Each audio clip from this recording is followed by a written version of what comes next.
Sit.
Ce mur affreux, vous avez vu comment il est moche?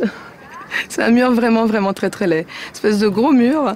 Dans un monde où nous essayons tous de briser les murs, il y a des gens qui sont suffisamment inconscients pour penser que des murs vont pouvoir les protéger de d'autres gens. Et au lieu de construire des ponts, ils construisent des murs. Au lieu de construire des ponts qui vont créer des liens où les gens vont pouvoir se parler et fonctionner, eux, ils créent des murs parce qu'ils ont peur. Et la peur n'amène que la peur. L'amour amène l'amour. Donc je suis sûre qu'à partir du moment où un nombre suffisant de gens vont commencer à entendre que l'amour amène l'amour et que les murs n'amènent pas la sécurité. Il n'y a aucune sécurité avec un mur, il y a juste plus de peur. Est-ce qu'il va se passer des choses épouvantables? Eh bien, il se passe tous les jours des choses épouvantables.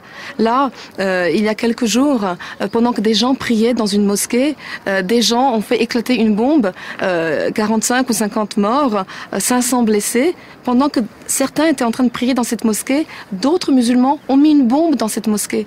C'est épouvantable. Et nous étions ici dans une démarche de prière et à quelques centaines de kilomètres, des gens étaient en train d'agoniser, de mourir parce que la haine d'autres avait mis une bombe. Mais nous ne pouvons pas faire ça. Nous devons faire le contraire. Nous devons mettre des bombes d'amour.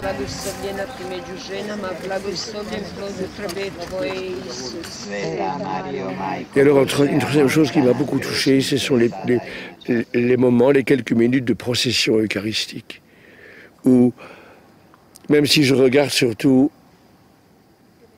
l'hostie, la pêche, je dois quand même regarder où je mets les pieds, surtout quand je marche à reculons, je regarde un petit peu et je vois dans les yeux, dans les visages, la foi que les gens mettent dans le Seigneur.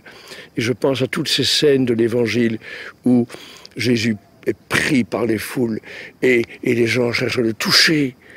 Et ici, il y a parfois des personnes, surtout des personnes de ce pays, des personnes de culture orientale, qui cherchent à toucher l'ostensoir.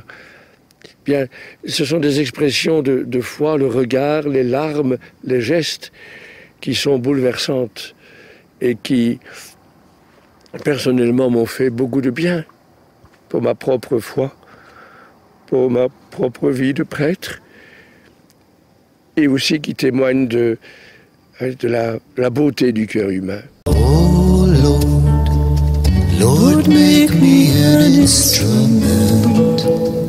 Lord, make me an instrument.